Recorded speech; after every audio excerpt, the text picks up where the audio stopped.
I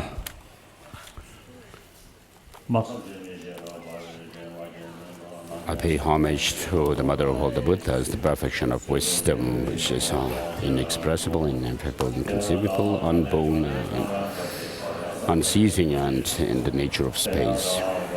Gate para, samgate bodhi, swaha, teta, gate para, samgate bodhi, swaha.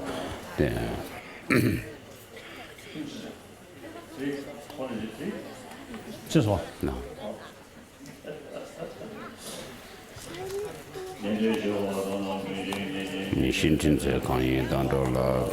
This is a verse of salutation from Maitreya's Abhisamaya Alamkara.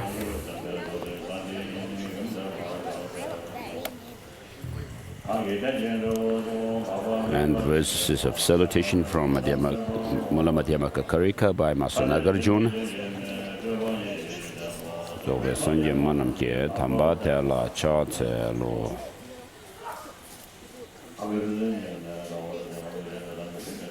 I pay homage to the Gautama, who out of his compassion toward the Bodhidharma to rid us of all distorted views.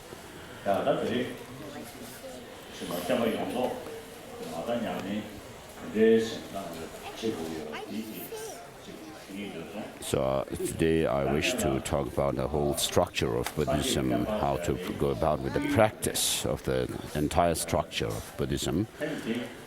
So what is the goal of Buddhism, and how do you what are the means that you cultivate to achieve that goal? And so as we have in the Heart Sutra, Tathayata Gade mantra. So Tathayata means it is like this. So what this refers to is what is the goal and what are the means to reach or attain that goal. Is like this. It is said.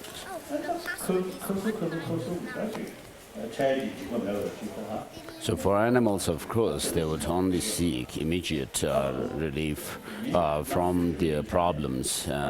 But we as human beings, whatever we do, we need to have a direction, a goal.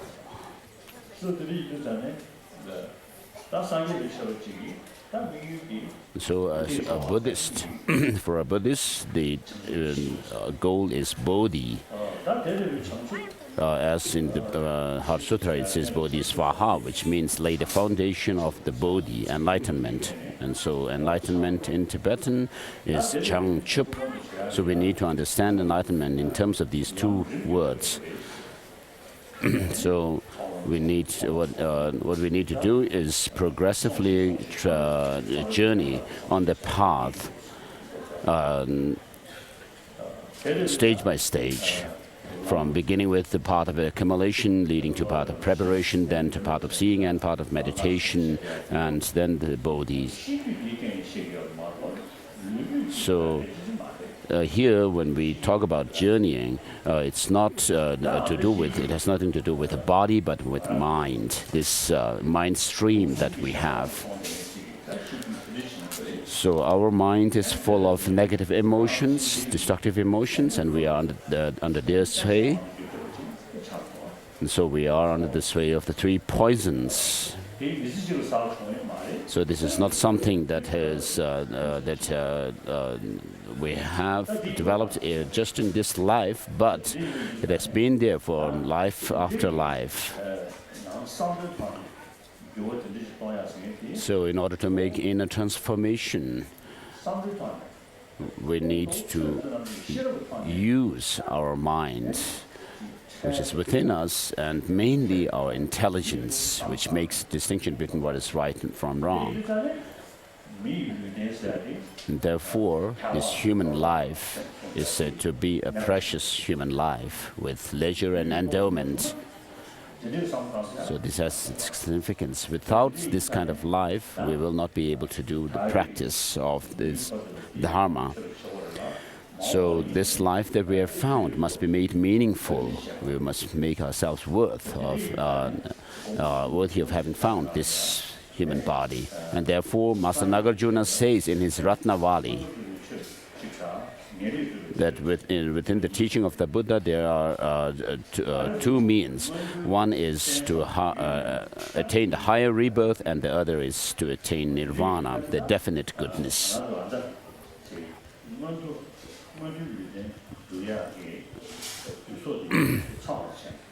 And therefore, we need to create the causes, the prerequisite causes for attaining a higher rebirth, so that we are able to actually we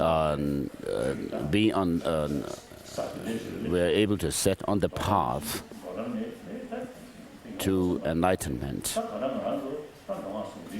So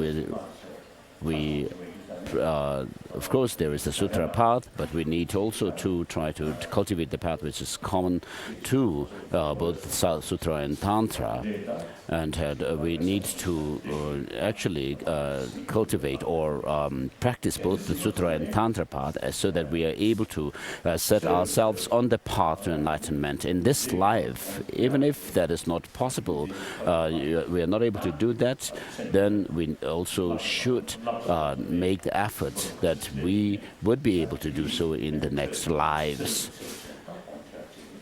so that we are able to continue with our practice life after life. And so for that we need to create, we need first to attain the higher rebirth. So this is what Master Nagarjuna says, within the happiness or well-being, there is the higher rebirth and the ultimate goal of enlightenment. And therefore, in order to attain the higher rebirth, there are obstacles to it, which opposes the attainment of higher rebirth, or the opposite of the higher rebirth is the lower rebirths. Therefore, we need to avoid the causes leading to those lower rebirths. Therefore, Master Aryadeva, spiritual student of Master Nagarjuna, has said that first get rid of the non-meritorious actions, which are those actions which harm others, which give suffering and problems to others, and as a result of which we would be born in the lower realms of existence. And once we are in the lower realms of existence, we would not have the kind of a great intelligence that we have as humans. And therefore, the first step is to avoid the non-meritorious actions, which consist of the 10 non-virtuous actions. So this is the first step that we must take to avoid the 10 non-virtuous actions. So with regard to all these religious traditions which teach about love and compassion and as their message, and whether they are theistic or non-theistic traditions, they also have this message of practicing or avoiding the 10 non-virtuous actions. So the first 9 of these 10 non-virtuous actions, of course, are basically common to all religious traditions on this earth. But with regard to the last one, which is the wrong view, there may be different interpretations according to the different traditions. For example, in Buddhism, we do not accept Creator God. Therefore, from the theistic religious point of view, we may be considered nihilists. But basically, we have the same practice. And then within the Buddhism itself, we have the different philosophical schools. Whereas from the point of the Madhyamakas school of thought, the other schools may be considered to have fallen into the extreme of eternalism or permanence.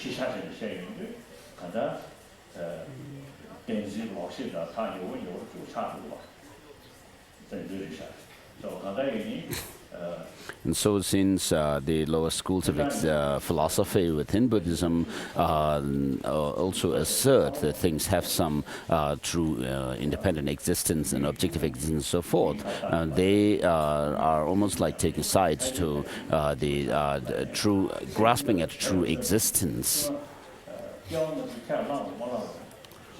So whether you accept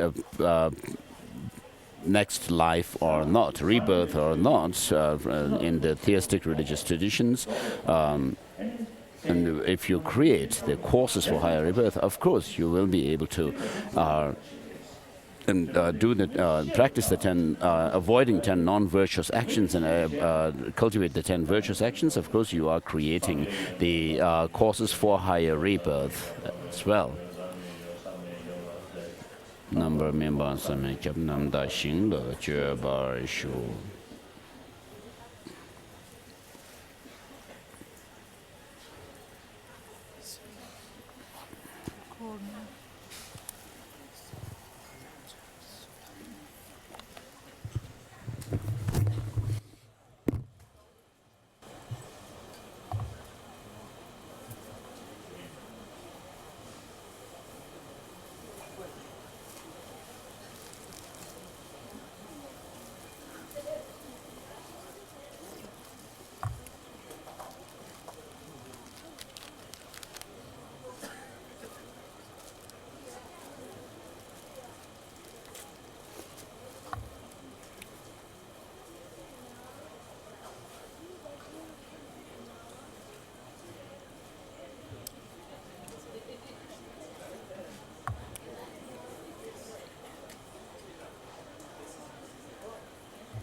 Ja, insight, warmer.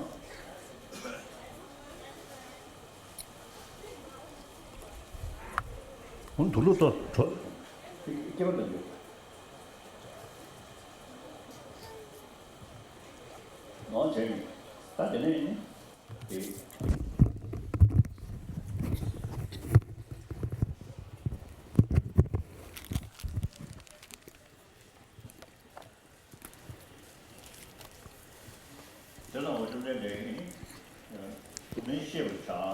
So the Buddha has taught, Buddhism follows the law of causality. So when the Buddha said that one should know suffering, it's not just this painful experiences we know as undesirable, but Benjamin Lawson Chogyam has said that even animals are wish to be out of this kind of suffering, of the painful experiences. This is true, isn't it? That we all know that when we have some physical pain and also anxiety and fear in our mind, I mean, we try to overcome it or avoid it, get out of it, them.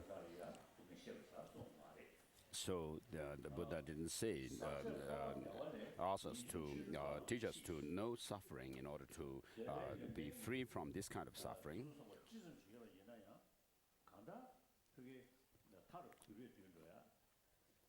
And then nor has the Buddha taught us to know this changeable suffering, because whatever pleasurable experiences we may have, as long as they are contaminated or impure, which come from negative emotions and these delusions, then they are bound to change to suffering, and so these two are not the focus of Buddha's teaching. As he says, you should know suffering.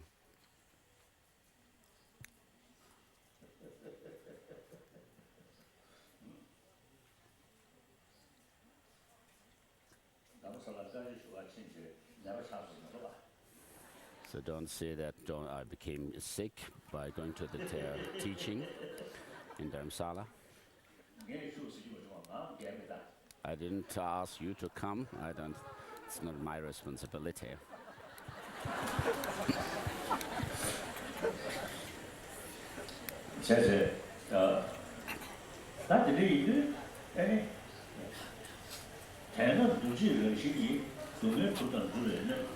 And therefore, Benjamin Lobsang Shaken says that the source of all suffering, which is the pervasive existential conditioning suffering, is what the Buddha meant when he says no suffering. So, which in turn is rooted in the negative emotions, of which the three poisons, and which are in turn rooted in ignorance. In other words, the grasping at some true existence in things is the root of all our suffering. So we must overcome this kind of root, and when you overcome it, then you attain cessation. And therefore the Buddha says no suffering, and overcome this origin, actualize the cessation, and then cultivate the path. And therefore, as Master Nagarjuna's Naratnavali says, that we need first to create the causes for higher rebirth, and then through that we should attain the nirvana, or infinite goods. And so in Aryadeva's text, he says that we should first avoid the non-meritorious actions, and then in the middle get rid of the grasping at self, and then finally get rid of all distorted views. And so regarding selflessness, of course, we are talking about the selflessness of persons. And then finally destroy all distorted views. Means that as long as we have this mind, there is some feeling or sensation, and therefore nobody wants suffering, but all want happiness. And therefore we need to cultivate this attitude where we wish all sentient beings to have happiness, and to think of helping all other sentient beings as much as one can, as best as one can.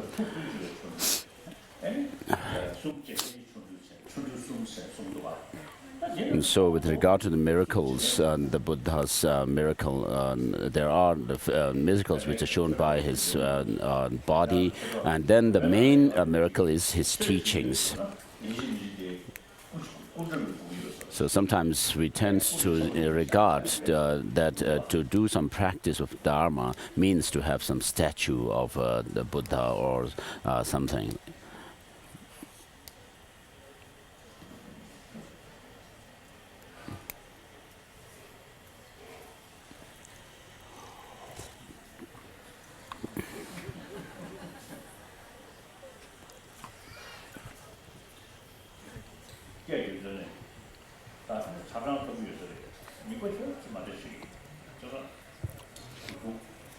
I feel a little discomfort when I speak. Maybe it has to do also with the temperature.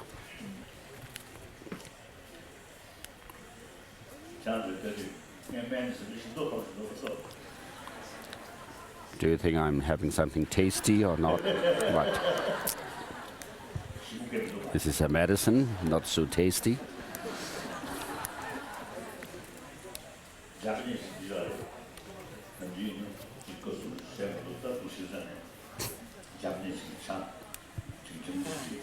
So in Japan, they offer the green tea when we meet, and they have also a ceremony for the tea. There are lots of, they have certain rituals that follow when offering this green tea. And so people asked around how the tea is. So I say that if I think that this is a medicine, it's so good. Of course, it's not so tasty as such.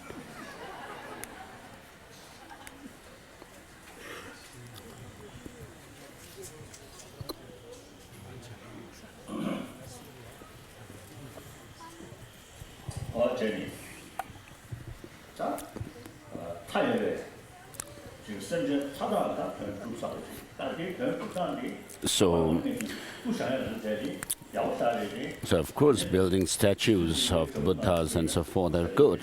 But if you were to go to Milarepa's caves, there are no statues.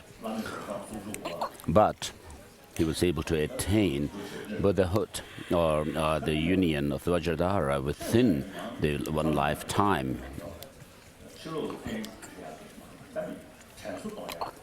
So doing the practice of Buddha Dharma is not about having some external things, but of course they help remind us to the practice of Dharma. So some people say that this is my prayer room and their house.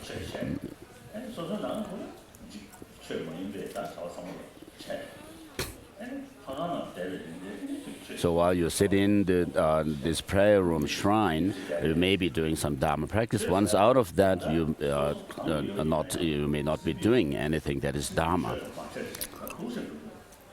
So what happens here is your mind is kind of divorced from the real Dharma practice. So actually, you should make the Dharma your practice 24 hours. So if you are quite serious about Dharma practice, doing Dharma practice seriously, then even in dreams you would be seeing yourself doing practices of the Dharma. And in this way, if you pass your time by months and years and so forth, then you really will be able to do the Dharma practice well. So one time I was in a place where they had built a huge statue. I was asked to come to consecrate it. So I told the people that, of course, it's really good to have a huge statue like this, but maybe this statue may stay remain for 1,000 years, but over that period of time it will never speak. So whether it's cold or whether the climate is cold or hot, it'll still be just standing there. And even when the birds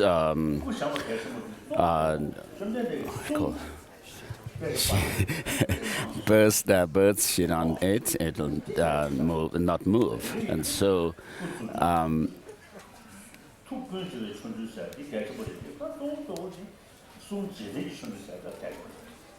so most important miracle of the Buddhas is the teachings, not the physical miracles or the omniscient minds knowing everything, and so, but the teaching.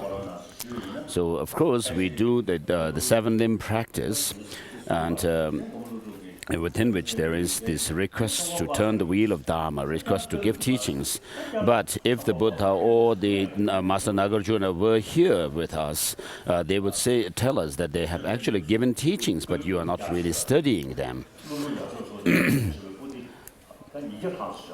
So that we have over 100 volumes of the Kanjur in Tibetan and over 200 volumes of the Tenjur, the translations of commentarial treatises. So these are the teachings they have given the Buddhas and the great masters of India. And so they would actually blame us for not studying them. And so the main thing, miracle of the Buddhas and the great masters is their teaching. So of course, we need to use our minds to think. So, for example, if you have, if a carpenter has lots of different instruments, then he would be able to do his wood carvings and so forth much efficiently. So in Lhasa, there was one carpenter or a mason who has only two tools with him, so he has not many different tools to work. So if he had more number of tools, he would be able to do his work faster, and would have been able to do it faster. And therefore, in order to have a very broad idea, and if you have a broad idea of how to do practice, for example, to combat against this extreme self-centered attitude, I mean, if you have lots of knowledge about how to tackle this, then you will be able to do it more effectively. And similarly, it is the way it is the case with this grasping at true existence, that it is the root or poison.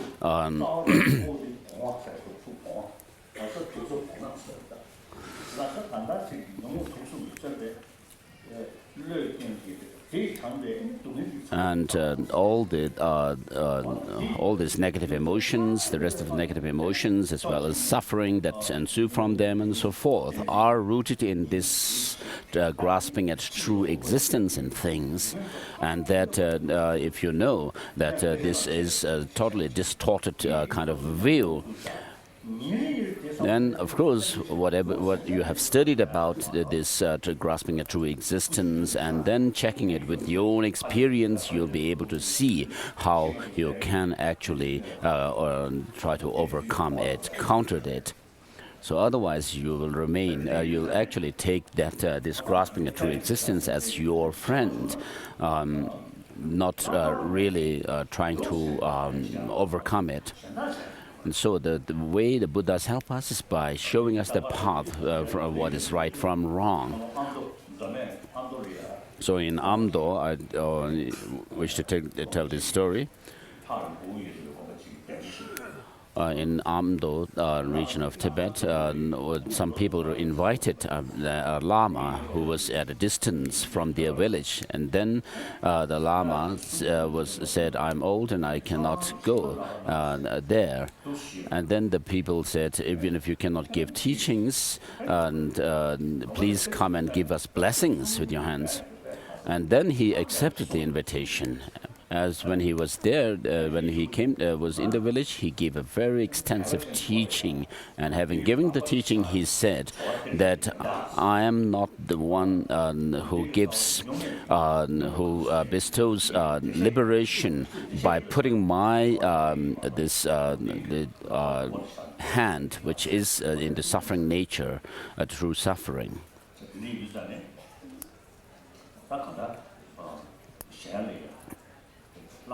So, by showing the path, showing them people what is right from wrong,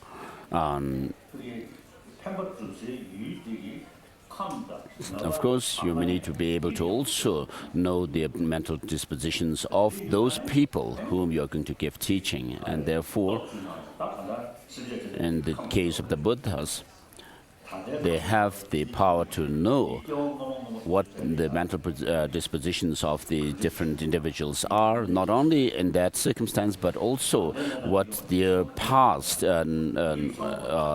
what kind of imprints they have from the past and so forth. And so by knowing all these things, then the Buddhas are able to give the teachings according to the mental dispositions of the sentient beings.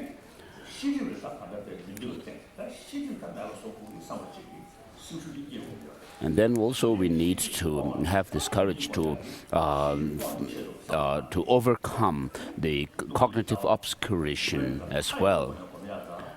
And for that, by meditating, we should think of meditating on emptiness by using various means, numerous called reasonings.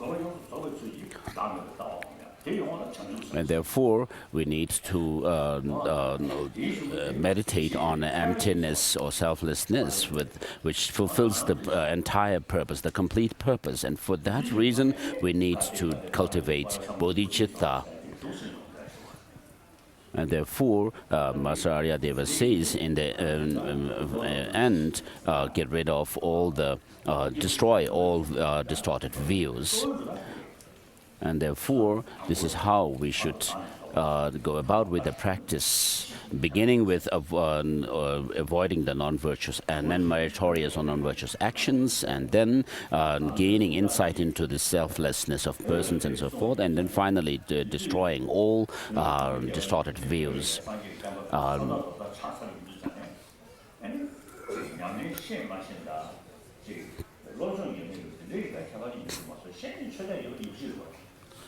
So since Tibet, the breadth and length of Tibet is, Buddhism has spread the breadth and length of Tibet. Of course, generally speaking, Tibetans would be religious people. It's a matter of the degree of their knowledge.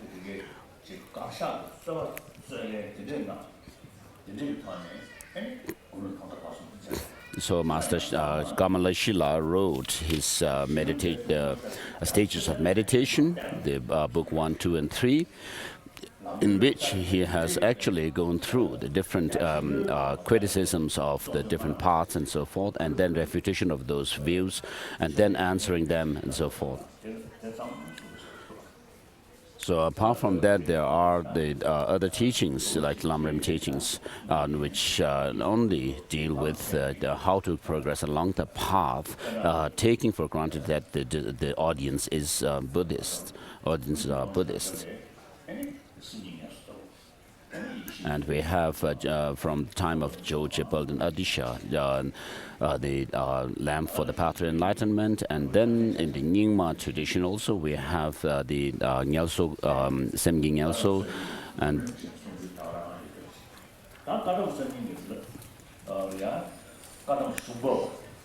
then in the Kagyu tradition also, we have the Tabo Targyen, the jewel ornament of liberation.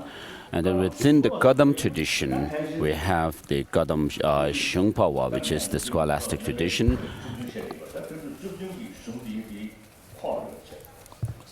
And Kadam Mangakpa, the lineage of the Pit instructions, and then Kadam Lamrimpa. So of these three, the Kadam Shungpapa, or the scholastic tradition of follows the study of the classic texts written by Indian masters, such as the 17 Nalanda masters, of whom I have written a praise.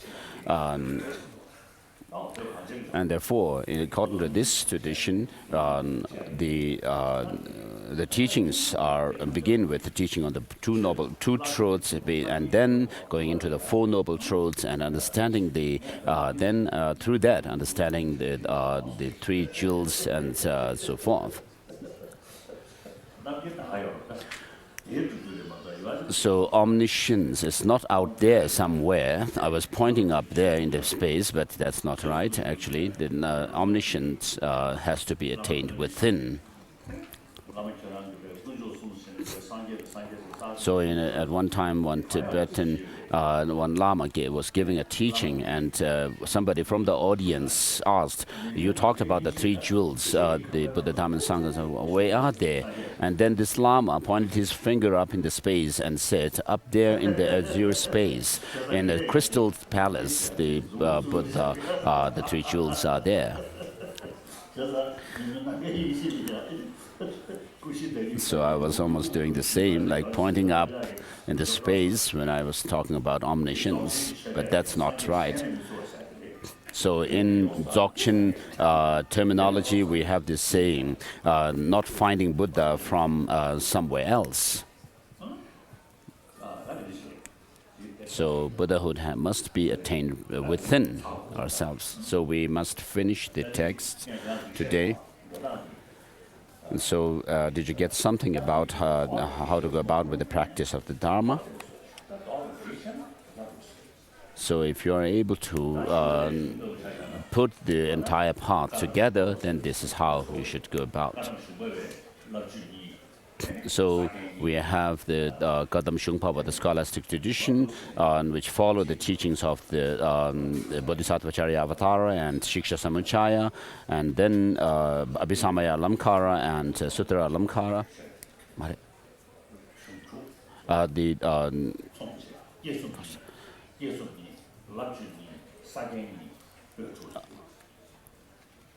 And then the Bodhisattva Bhumi and Sutra Lamkara and Jataka Mala, and then what's that one? Udana Varga. So these are the 6 texts followed by the scholastic tradition of Gadam.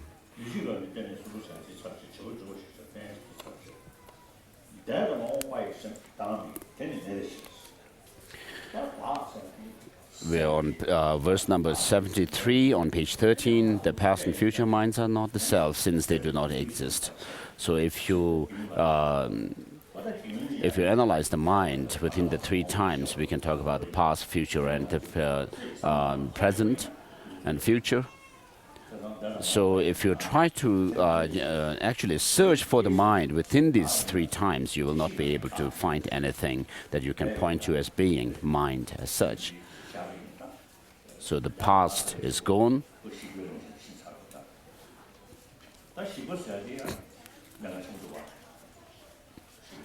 So there is this idea of shikpa, or disintegration.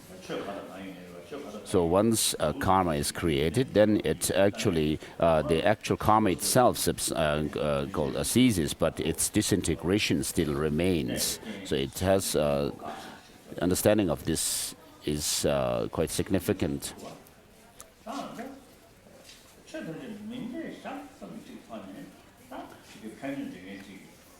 So although things are merely designated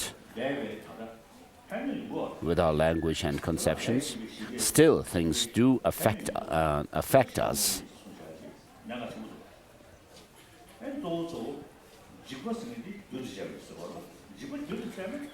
So since destruction of something comes through causes and conditions, therefore it actually comes from its cause. What takes birth comes also from its cause. Therefore, it doesn't need any third factor to give rise to it.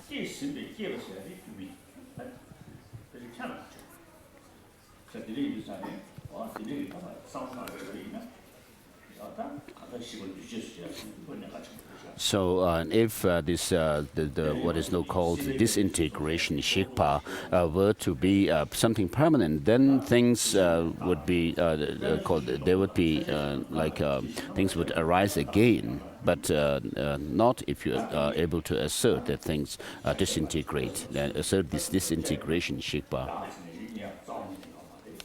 And so, and if the mind arising were the self, when it perishes, there would in fact be no self. So, which shows that there is no independently existing self at all. So, for example, when the trunk of a plantain tree is split apart, nothing is found. likewise, when sought through the investigation of self, cannot be true. So, of course, we have our experiences of pain and pleasure, which cannot be denied. So they do exist. But how do they exist? At this stage, as sentient beings, what appears to us is that they have some kind of independent objective existence. But the fact is that they do not have any independent objective existence, despite that they are conventionally existent by being merely designated.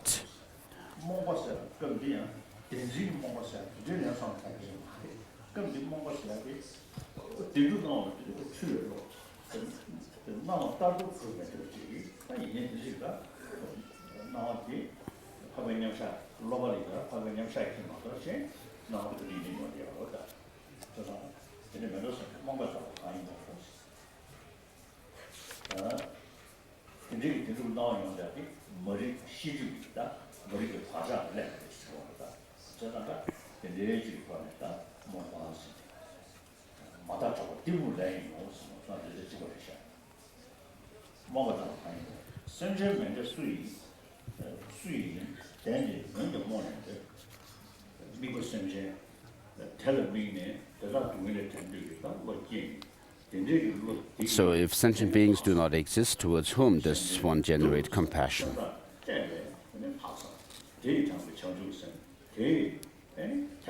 So we should dedicate ourselves to work for the benefit of all sentient beings.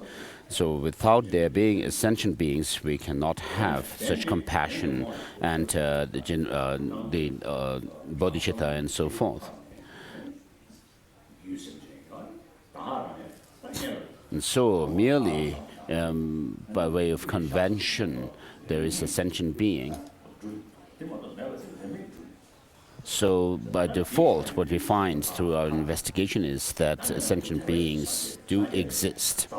The Buddhas also, to whom we have our faith. So in the Mula Madhyamaka Karika of Nagarjuna, in relation to the Buddha, which is, who is termed as Tathagata, there is an analysis. So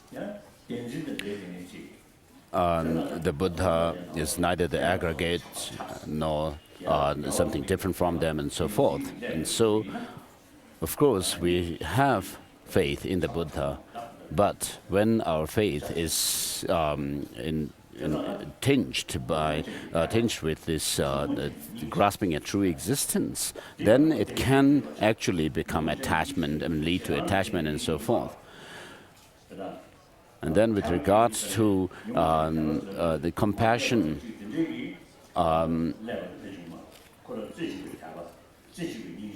so when we talk about an afflicted faith, it's not the case that this faith is influenced by something which is like disbelief or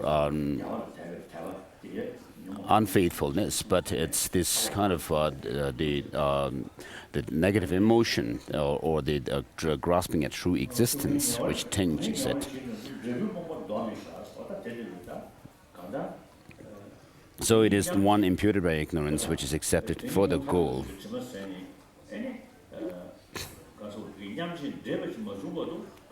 So unless one is able to attain the omniscient state of Buddhahood, you will not be able to merge the meditative and the post-meditative session called states of mind.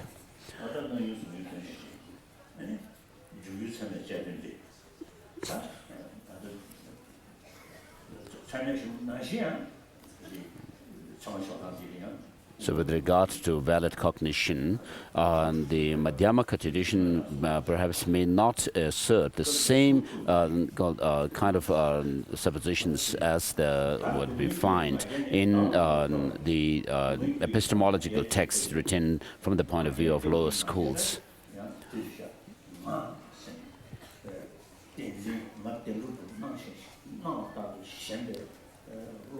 So verse number 77 says, because the arrogance, which is a source of suffering. So arrogance here is this grasping at some kind of independent existence of a self, not any kind of arrogance, clinging to this kind of self. So misconceives the self, suffering increases. But that cannot be undermined. To meditate on selflessness is the supreme. So this teaches the selflessness of persons up to this. And then next comes the selflessness of phenomena. There are many different reasonings given. But here, this kind of meditation on this is given on the basis of the four establishment of mindfulness. So this which can be done in relation to yourself and others. And then also the object, which is the reality as it is. So first, there is a meditation, mindfulness of the body. Our body is neither the feet nor the calves nor the body. Is a body of the thigh, the hips, neither the belly nor the backs. Back in the is the body, nor is the body the chest or the arms. The sides of the torso and the hands are not the body, nor is the body of the armpits and the shoulders. The visceral organs also are not it. Neither is the body the head nor the throat. So what then is a body? If this body were located within the portions or in all of these parts, then all the parts are located in its own parts, where the sub-parts in turn located. So the body is not the parts, and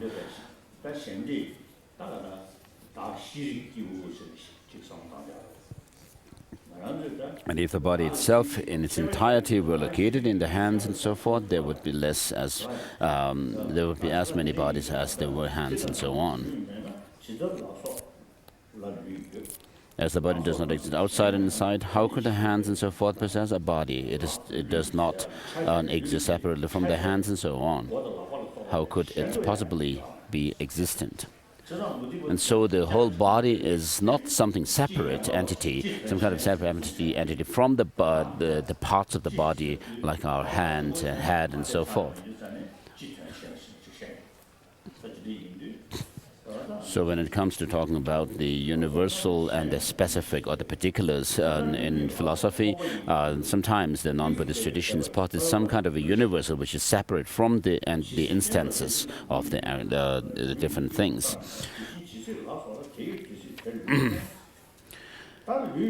Thus, a body is not truly existent because of ignorance. The mind perceiving a body in hands and so forth arises, like the mind perceiving a man in effigy because it is molded in the shape of a man. For as long as conditions are assembled, the figure is seen as a man. Likewise, as long as there are conceptions over the hands and so on, they are seen as the body. Similarly, because of being its composite of the fingers, where is the hand? And where is that finger as it's composed of joints? So here the analysis is done on the hand and its parts, the fingers, the joints. And so each joint is not the finger, nor the finger is each of these joints. And so if you go down to the smallest particles, nothing can be found as being the finger or the joints. So likewise, a joint, when break down into its own parts, a part as well, through breaking it down into particles, likewise the particle for its directional parts. So when you break down these particles and so forth into their smaller parts, subparts and so forth, nothing can be pointed to as being this and that. The directional parts, also because of lacking parts like space, they as well do not exist. So this also is similar to what quantum physics assert. So in New York, when I was there last year, somebody asked me, what's the first step to understanding emptiness? And I told him that it is understanding or studying quantum physics. So this is true, actually.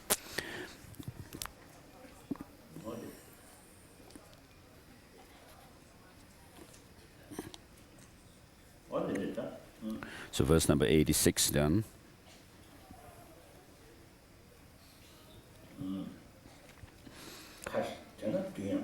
Like space, they as well do not exist. The particles do not exist. So we say, this is my body. And then when we think about our body and mind, they appear to have some kind of objective existence, some kind of solid existence, but it's mere appearance, and the appearance is not the truth. Therefore, what wise would be attached to a bodily form like this, like a dream, that is like a dream. And since a body does not exist that way, then what is a male and what is female? So we are attached to the body, but if you were to check where the body is, what the body is, then you will not be able to find it. So for example, if there's someone called Tenzin, if you are angry at this person called Tenzin, suppose you are angry with this person, and in the heat of anger, of course, you will say, I am angry with that person. But then when you are asked, where is Tenzin, that whom you are angry at, you will not be able to find anything. If you break the person down into his parts and so forth. So earlier, when you were in the heat of anger, you would really want to hit the person with anger. But what has happened at that time was that you had some kind of a notion of that person as being something solid, some kind of concrete Tenzin out there. But at that moment, when somebody asks you, where is Tenzin, who is he, then when you actually try to analyze the person and not being able to find it, you are left kind of embarrassed sometimes.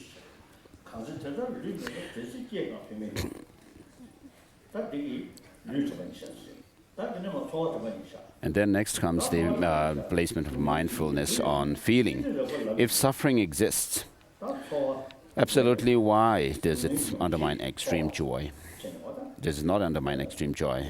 And if happiness exists intrinsically, what does a good taste and so forth not why doesn't a good taste and so forth not delight someone tormented by grief and so forth? So if things were to have this kind of solid existence, independent existence, then your joy or delight would be undermined.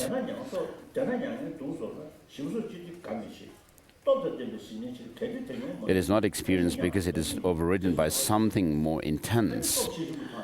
How can something not in the nature of an experience still be a feeling?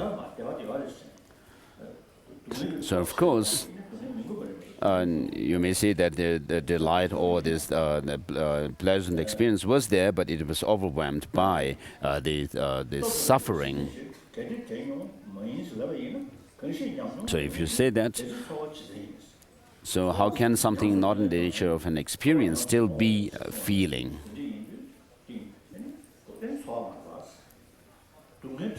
So since it's not experienced, it cannot be a feeling. Suffering exists in a subtle way.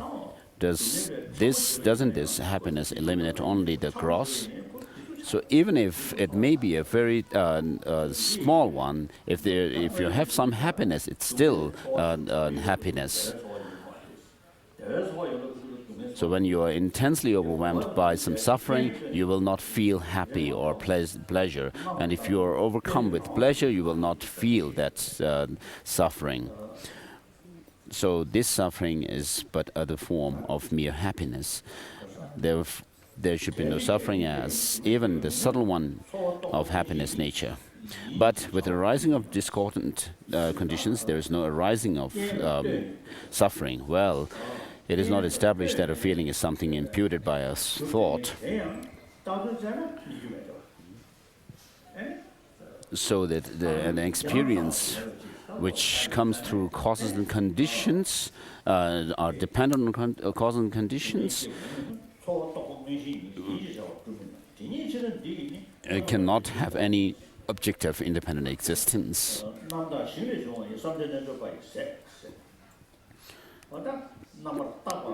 So because that feeling is not intrinsic, one should meditate on this analysis as remedy. This insight grows from the fields of analysis, and the meditation are the foods of yogis. And so through our analysis,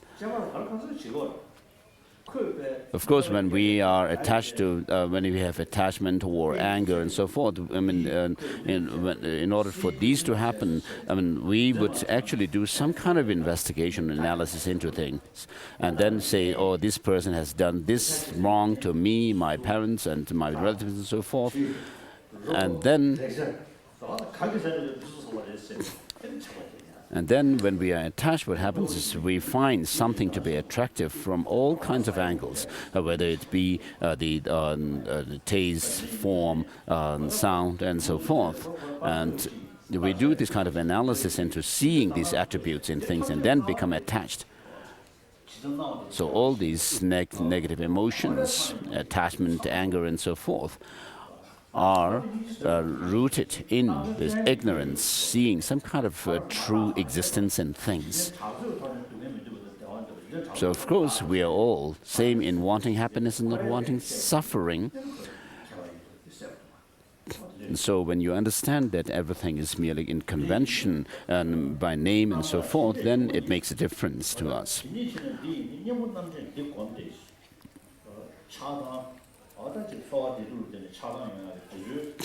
So when we have attachment and anger and so forth, we need to apply some antidote, which is doing analysis into things. And the meditation are food, fields of analysis, and the meditation are the food of the yogis. So through our analysis, we develop some experience. And when that experience becomes really firm, and then you can have a very firm conviction in the teachings about them. And then that can also develop further. And so I usually tell the Chinese Dharma brothers and sisters, for example, you have the Sukhavati, the Pure Land tradition. You think about the qualities of the great, the Pure Land Sukhavati, and then do your meditations and so forth. And then there are the Zen tradition, people in the Zen tradition. You do meditation. So I have many Japanese friends in Japan, very good Dharma friends. And some of them even asked me, is it necessary to do study to become enlightened? Can we not become enlightened merely through meditation? So I told them that it's not possible, because when we talk about omniscience or the perfection of wisdom, we actually talk about wisdom here. So wisdom cannot just develop without doing analysis, just by remaining single-pointedly. One Tibetan Lama named Nyanggun Sungrapa has said that in order to develop and increase your wisdom and intelligence, rather than doing a 1-month meditation, a retreat on Manjushri and reciting his verse, it would be better to study the collected topics, and where you do lots of analysis and debate arguments.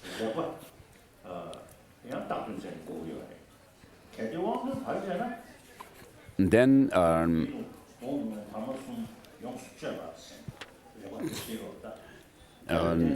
next comes the analysis of what is known as contact, which gives rise to feeling.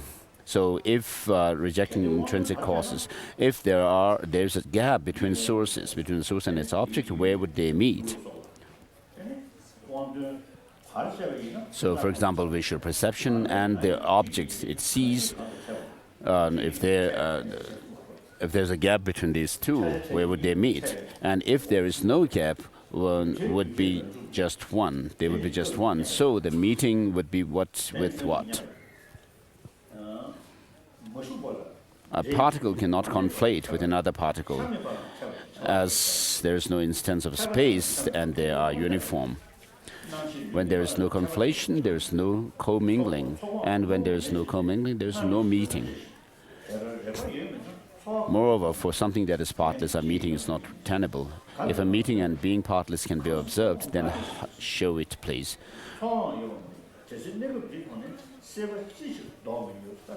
For a consciousness which is immaterial, meeting is untenable. A collection as well as does not truly exist. The earlier analysis also is not applicable here. Thus, when contact does not exist, from what does a feeling arise? So these are doing analysis into the subtle natures of things to destroy our clinging to true existence. So for what reason is all these painful efforts made? For whom and from what can harm occur? And when there is no one who feels, the feeling as well does not exist, then seeing this situation, why is craving not eliminated? Those seen or touched have the nature of a dream or an illusion. Having arisen simultaneously with the mind, the feeling is not perceived by that mind.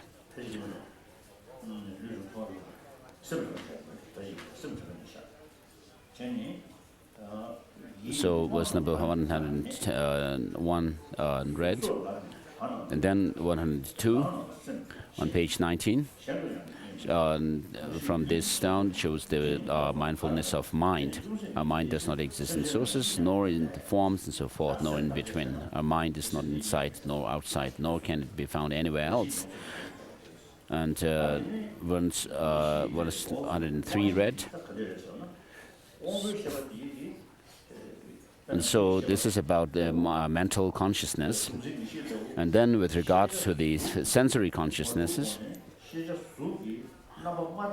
so if a cognition exists prior to the object, then on what does it focus to arise? So if there is no form, a visual form, you cannot have a visual perception as well, is said. And if the cognition and the object are simultaneous, on what does it focus to arise? When some object appears to a perception and that perception sees it, once the object seizes, the perception also is no more there. Yet if it occurs after the object, then from what does the cognition arise?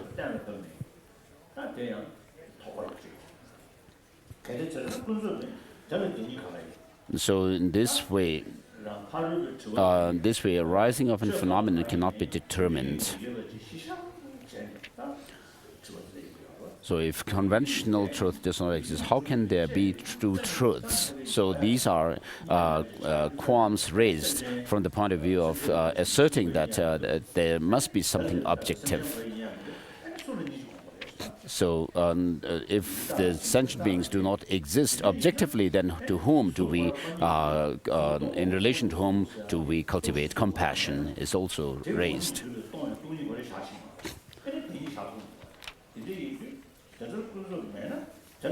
So if conventional truth does not exist, how can there be two truths? If conventionalities are posited by others, how can sentient beings transcend? So when we talk about conventionality, that things exist conventionally. So this conventionality of things is not posited by this distorted view of holding on to some kind of true existence as such.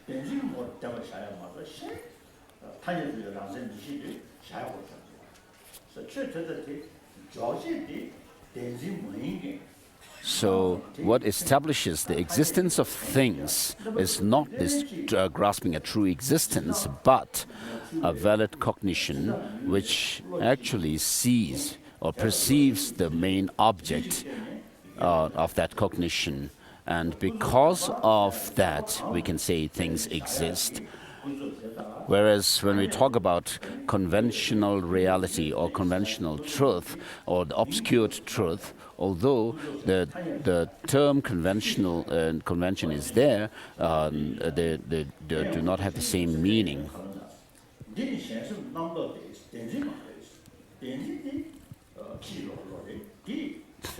So this existence is through other thoughts. This is not our mode of conventionality.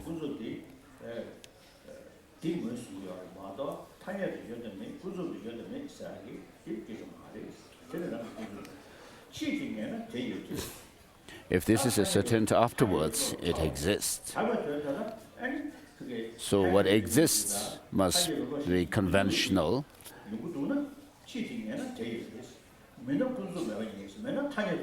And if it were not undermined by another conventional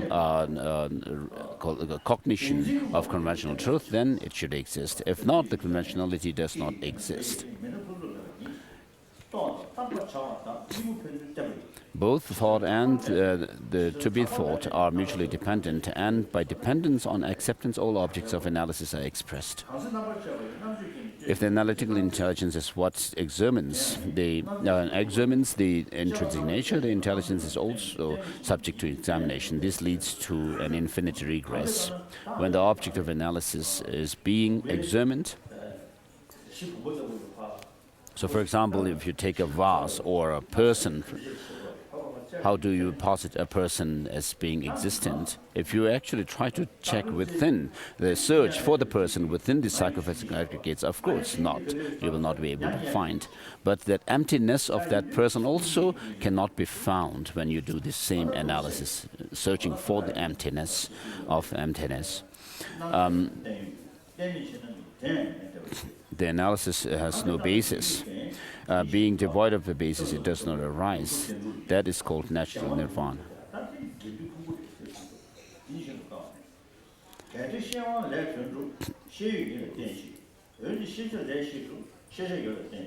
And if a cognition is established through 112, the object, then what is the basis of existence of the object? The existence is by the power of mutual dependence. So nothing can be posited as having independent objective existence, but the perceiver and the perceived object are mutually dependent. So which entails that both would be not truly existent.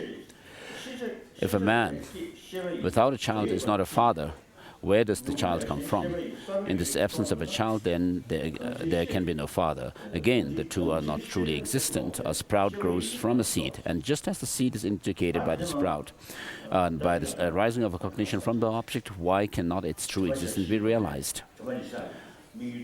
If the seed is realized by a cognition different from the sprout, by what is the existence of cognition realized which cognizes the object? So up to this, the four mindfulnesses are taught, and then the different reasonings to establish emptiness. The first is the reasoning from the point of view of cause.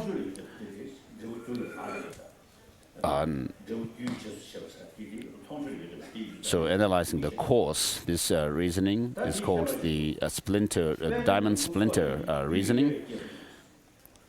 By direct perception of a conventional world, all causes are seen. The multiple parts, like a lotus, stalks and so forth, grows by means of multiple causes. So how do things come from, like the color and the smell and so forth, of the lotus come from? They come from their own causes. So what has produced those multiple causes? The previous multiple causes. So you have to go to the very subtle particles here. So when you go into the subtle particles, where do these particles come from also? So their own previous continuity.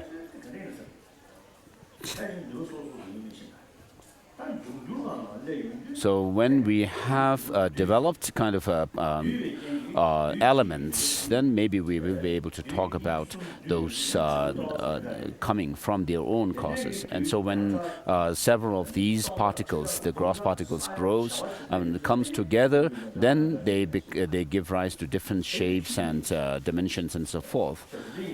And so then they give rise to different forms as well. So, but when we have to look at the very, very subtle particles, the subatomic and called even further, then I don't know how to talk about these kind of continuity.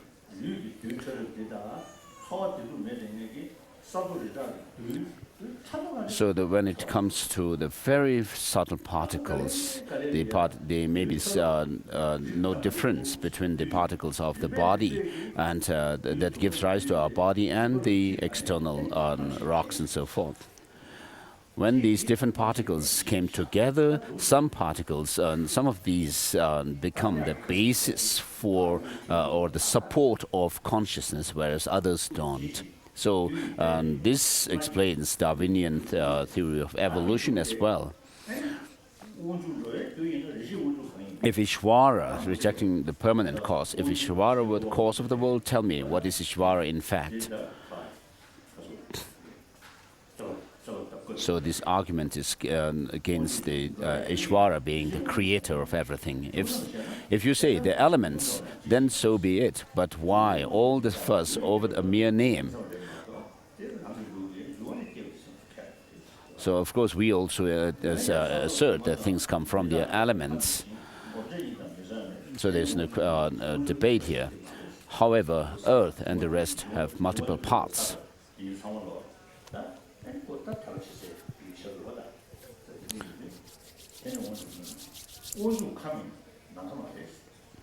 Are impermanent, inanimate, and not divine, trod on and unclean. So these cannot be Ishvara. Because if Ishvara created everything, then these inanimate things also would be object of our devotion or worship as well. So this is rejected. Ishvara cannot be space, as it does not waver. And so in the Samkhya school, they say that finally, when we realize that everything comes from this source of everything, and then the self dissolves into, or the Ishvara dissolves into it. And that is considered to be the moksha, attaining and liberation.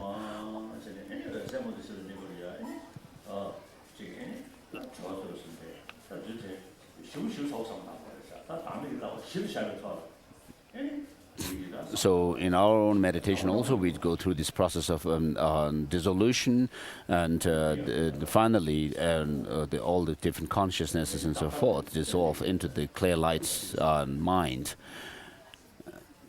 And so unless we really understand these subtleties well, we might also tend to believe in Ishvara sort of idea.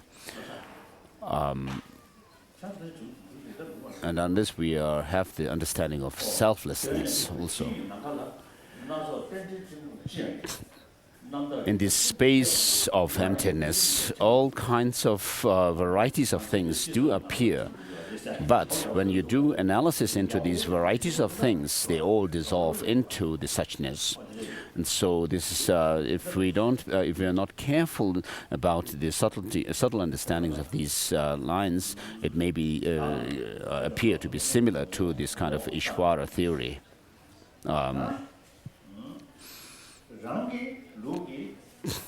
So, in our own view,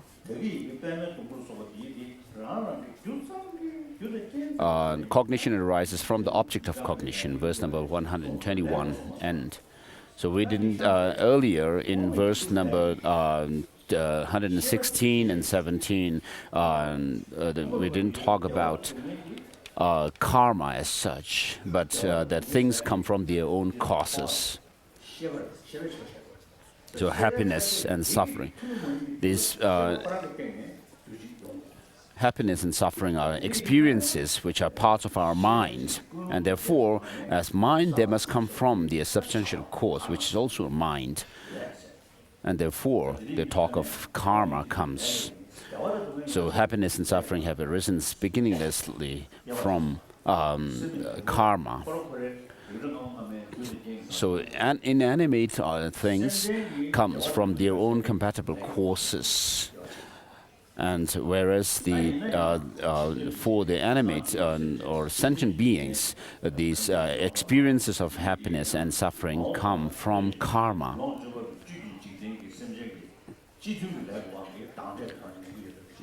So when a world system forms, it is formed because of the karma of all sentient beings who are going to be born into this world system. Of course, the very subtle workings of karma can only be known to the omniscient one, the Buddha.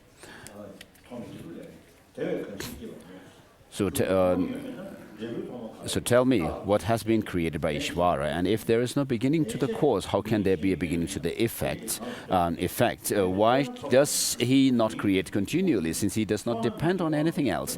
If nothing exists that was not created by him, on what does he depend in order to create? If the creation depends on others, the collection of conditions would be the cause, and not Ishvara. When the conditions are gathered, no power can impede the creation, and in their absence, has no power to create. And so these are the rejection of the Ishvara as being creator, and then comes the rejection of permanent primal factor.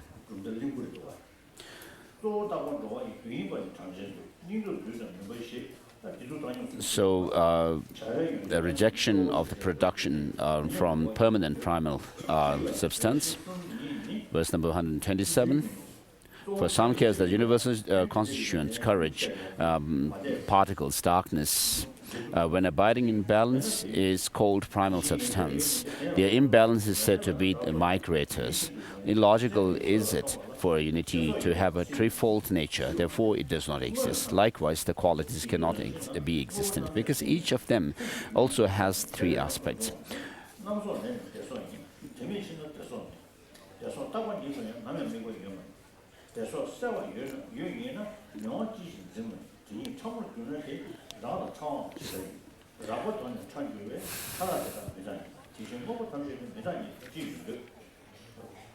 Verse number 133, read, 34, on page 25. If the grossness is no different from pleasure, then the manifest pleasure is impermanent. But something totally non-existent could not be produced because of being non-existent. Even if you do not accept the production of an evident phenomenon, still this is actually the case. And if an effect exists in its causes, as the Samkhya school says, that there is unmanifest flower in the seed itself. The seeds, the flowers, smell, color, shape, and everything is there. And if effect exists in its causes, then consuming food would be eating excrement. Why not buy and wear cotton seed, cheaper than the price of cotton clothing? Common people do not see it because of ignorance. That is the precise position of the knower of reality. Well, cognition of that must also exist in common people. So why do they not see it? And because common people are not valid cognizers, what they see as manifest also is not true. And then next verse is the question raised towards against the Prasankika Madhyamakas. A valid cognizer is not a valid cognizer. Wouldn't what was cognized by it also become false? So we are not denying things, the Prasankikas say.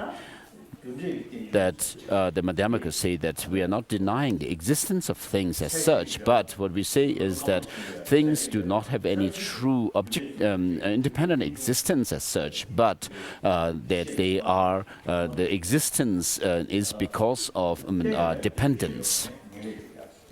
And so Master Kamalashila says that by understanding the law of causality, the dependence in terms of causality, we create the causes for higher rebirth, and by understanding the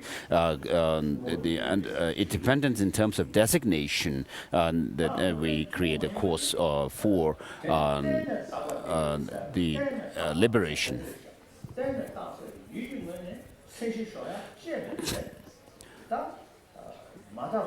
So what we have to understand is that things are designated, dependent by the way of designation, and there is nothing objective in things. So when you are able to understand that things are mere designated by dependence,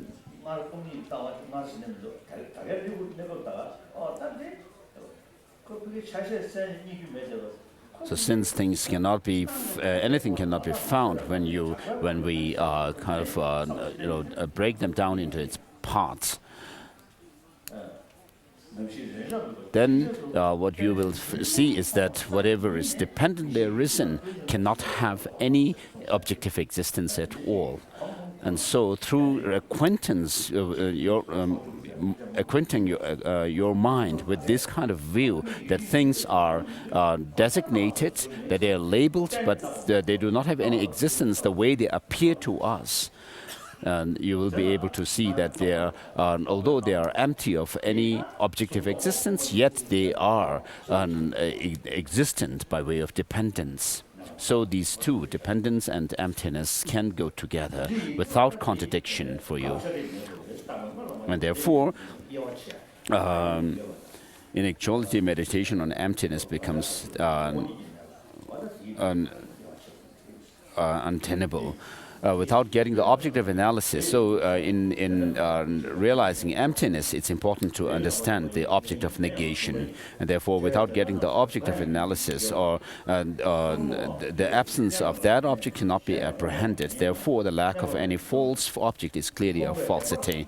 Thus, upon the death of a child in a dream, the thought he does not exist is a hindrance to thinking of his existence. And yet, that the child does not exist is a false.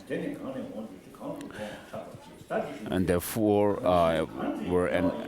when analyzed in that way, nothing exists causelessly. Nothing do not exist any in their conditions, whether individually or collectively. So this is summarizing the previous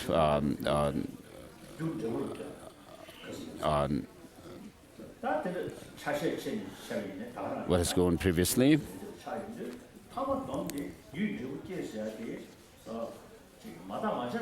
So when we talk about giving a cause giving rise to its effect,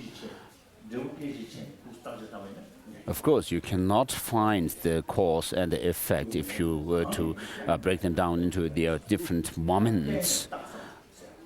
And therefore they are merely designated.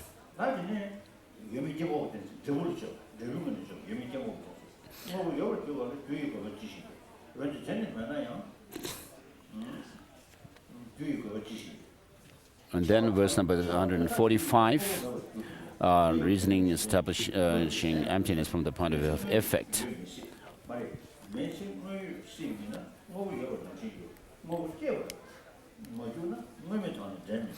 For a thing that exists, that is existent, what need is there for a cause? Then again, if that is not existing, then what is there for a cause? There is no transformation of a non-existent thing, even by means of 100 million causes. How can it, in that state, become a thing? So everything can be posited only by way of designation. Whether we talk about arising of things or cessation of things and so forth. So up to 149, the reasonings are used to establish emptiness. And now next comes the result of the understanding emptiness. Sentient beings resemble dreams. Upon analysis, they are like plantain trees.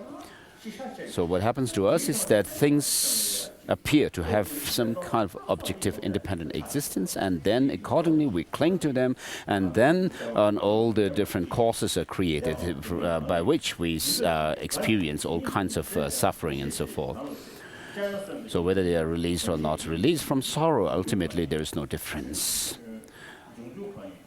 So with all phenomena empty in that way, what is there to gain? What is there to lose? Who is there to respect or scorn? From where does pleasure or pain arise?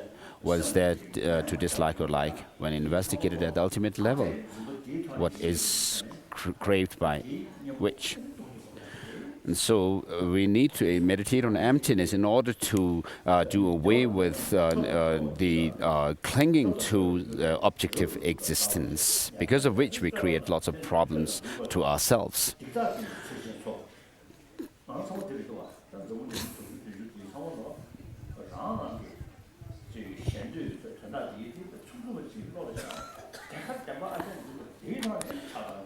So we have love and hate towards people because of clinging to some kind of objective independent existence in them as being this and that. So our experience, if we are not able to develop any experience of emptiness in this life and just lead our life like that,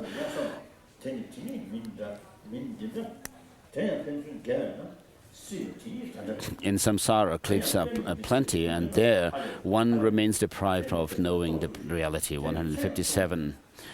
But since samsara and nirvana mutually contradict one another, one unceasing cycles in samsara nothing compares with the realization of the reality. There too are incomparable and unbearable oceans of suffering beyond any end. In samsara there is little strength, the lifespan is too short. There as well, with activities for longevity and health, with hunger and exhaustion, with sleep and harm, and likewise with fruitlessly and keeping company with childish people, life passes quickly and in vain. Yet analytical wisdom is so difficult to gain. Furthermore, when where is there in samsara means to eliminate the habituated distractions, again the demon is striving here. So unless we are able to actually hit on the head of this grasping at true existence, we will have continuous suffering.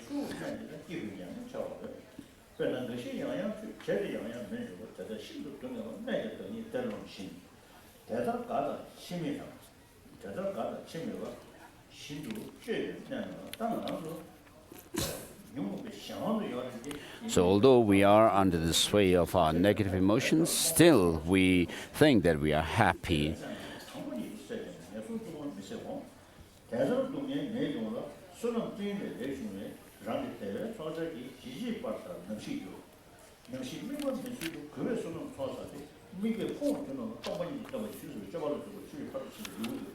So, chapter 9 finished.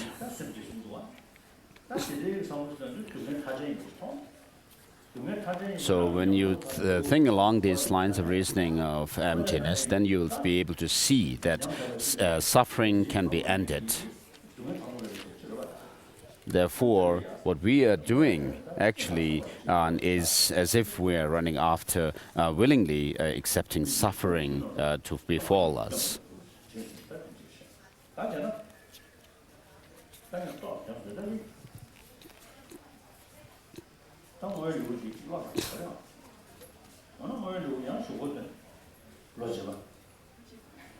So maybe I should do the final dedication chapter next year.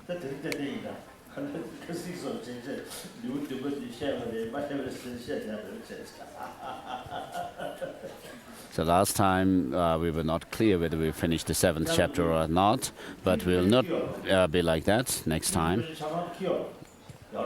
Do you have the complete text?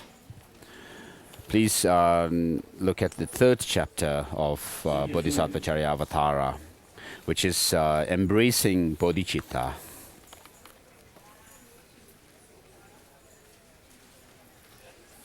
Full acceptance of the awakening mind.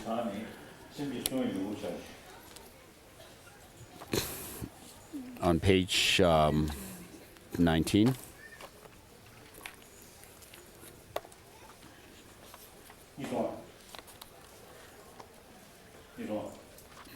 Did you get it? So I thought of doing a ceremony for generation of Bodhicitta.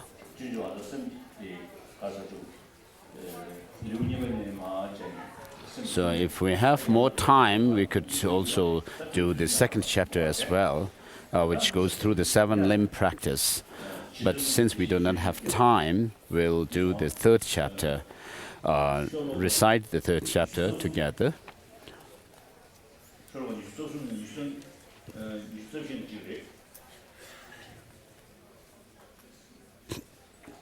And so on the in this chapter, when you come to verse number 23 and 24, 23, we have to stop. These 2 verses, 23 and 24, are for Bodhicitta ceremony.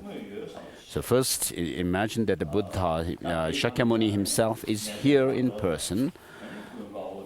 And then he imagined him being surrounded by his disciples like the Subhuti, Shariputra, and so forth.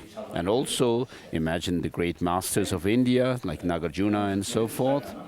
And then for Chinese, you can also imagine the great masters like Xuanzang and so forth. And for Thai people, imagine your own great masters of the past who have done great contribution to made great contribution to the Dharma. And so we have found this human life now, and we have also met with the Dharma. So what we must do is study and hear the teaching of the Dharma, and then reflect on the meaning, and then do meditation on it, so that we are able to make this human life a meaningful one. So here, in order to do what we are going to go through is the generation of Bodhicitta, so which is this mind which is intended to become a Buddha, a fully enlightened being, for the benefit of all sentient beings who are numberless across the space. So not only do we make this pledge to, not only do we generate this bodhicitta, this altruistic intention to become a Buddha, but we also will make the pledge to engage in the Bodhisattva practices as well. So we have gone through the teaching on emptiness. And so today we covered the 9th chapter on wisdom mainly. So first, let us all meditate on emptiness for a few minutes. For your convenience, it would be good to go along the 2 verses. This verse from Mula Madhyamaka Karika, which says, I am neither my psychophysical aggregates, nor am I separate from these psychophysical aggregates. I'm neither one with the psychophysical aggregates, nor different or separate from. And nor do I and the psychophysical aggregates depend on one another intrinsically or independently. And then these psychophysical aggregates do not possess I and me.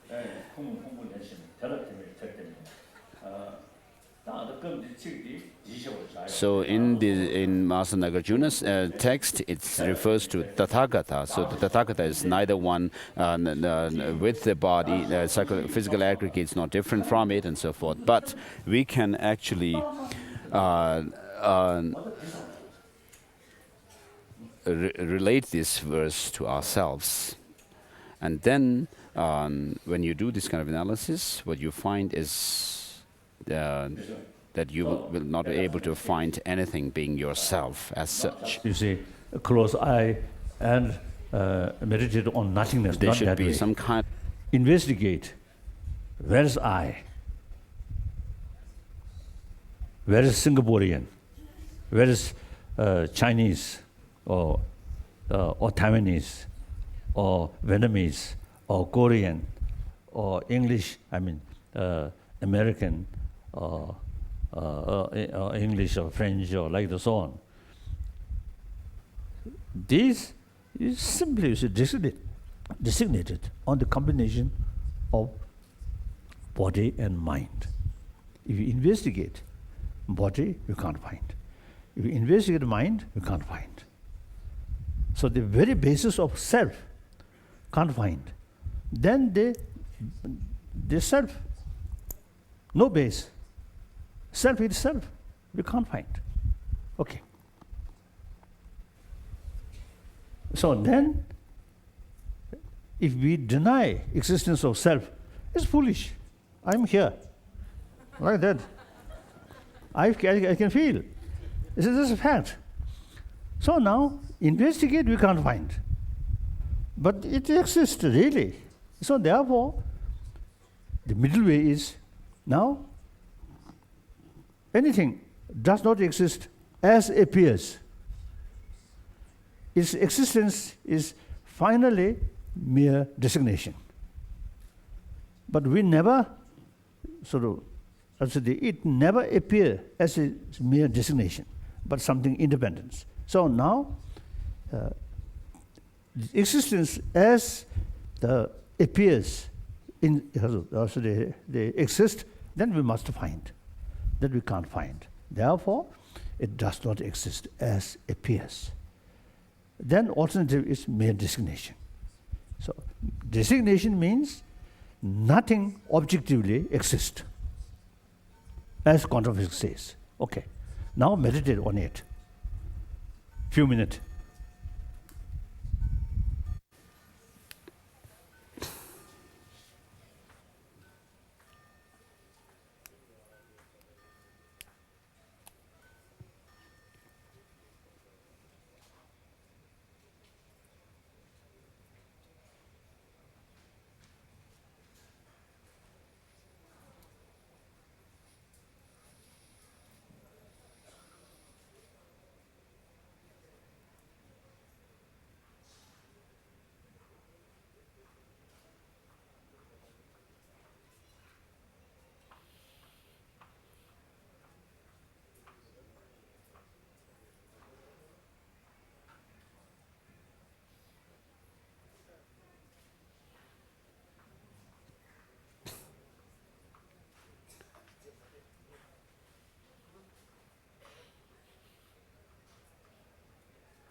Okay.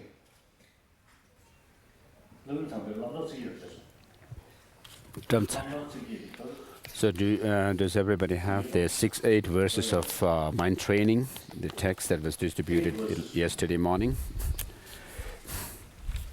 Eight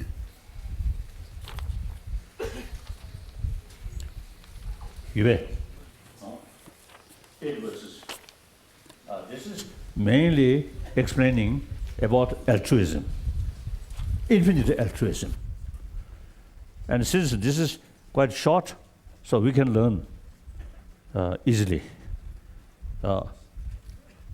Since many years, I think 60 years, I learned this. So, for example, when the airport, the concerned people announce delay another 30 minutes or another one hour. And then relax, recite this, and think. Otherwise, you see, when they announce 30 minutes delay, isn't it? 1 hour, and then like that. So whenever you see, without any sort of doing, then think these things and recite this short very short sort of the teaching. So for me, very useful, like that. So that I just read.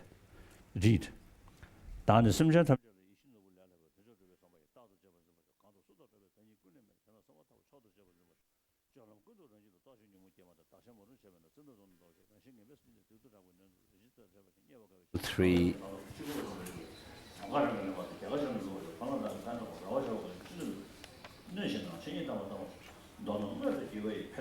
Verse number 7, 8.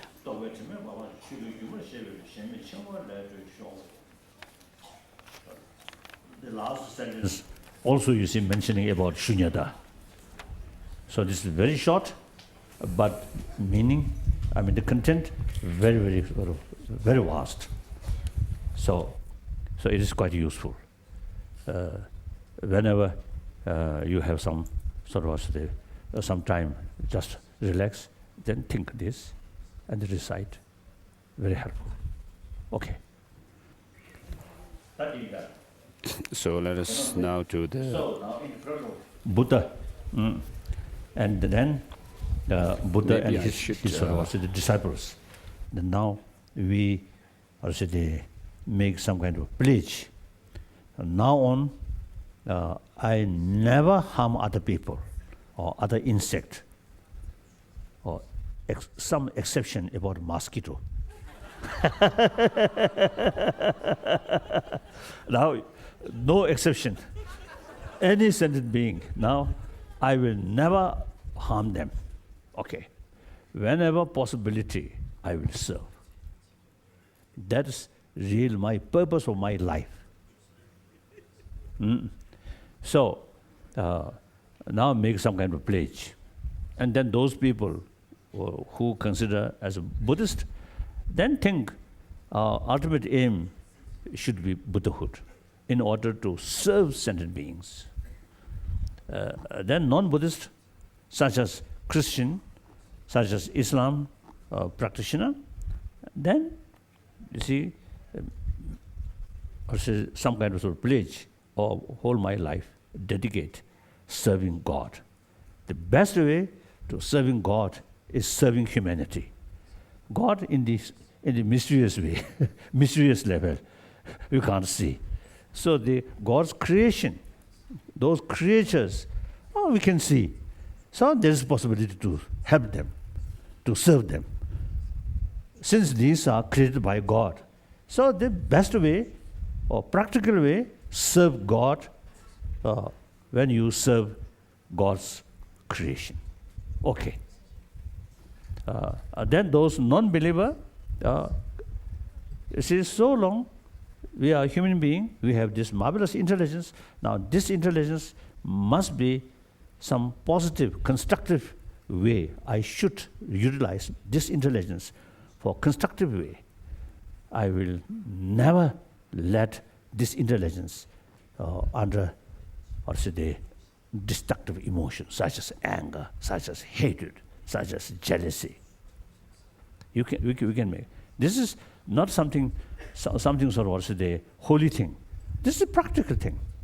In order to get a happy life, keep here more compassionate feeling. That mental attitude itself, you see, immediately you see reduce fear. So the compassion brings closer. That reduce fear, distrust, and gradually develop trust or friendship. We are social animal. We need friend. The proper way make friend is not money, not power, not just artificial smile, but sincere warm-heartedness. That's the real source of friendship. Friendship entirely based on trust. Trust based on compassion. Okay. So, non-believer, think of this line. Now on, rest of my life should be honest, truthful human being. And through that way, you can carry your life more transparent. As a result, trust come. Okay. So result, you will be happy person. Your family will be happy. Wherever you go, more friends you will come. You will receive. Okay. Thinking this line. Now let us make some kind of pledge. Okay.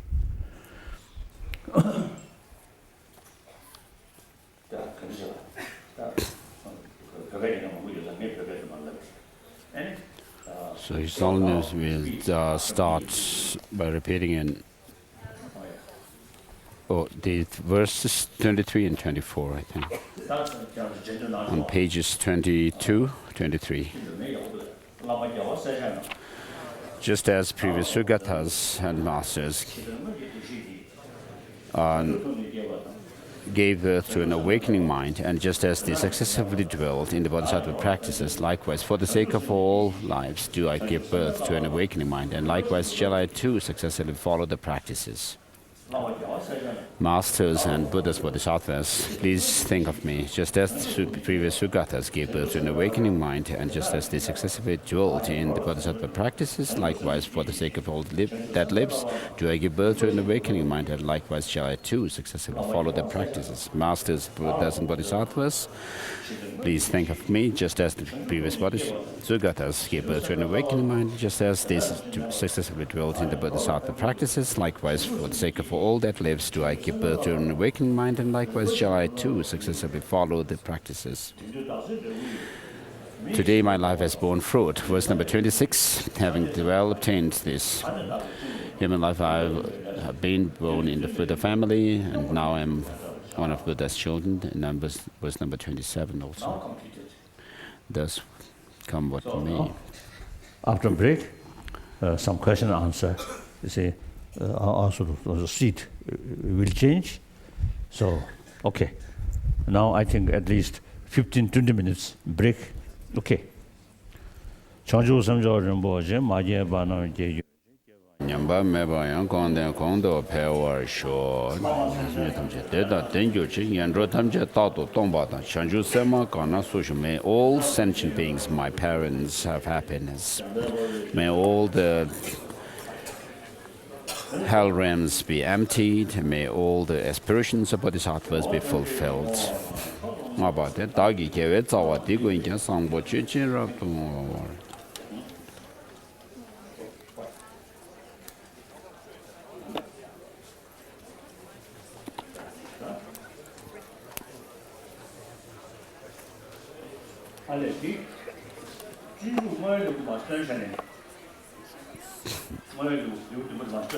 Yes. So let us also recite the 10th chapter, His Holiness says. Chapter on dedication from Bodhisattva Charyavatara.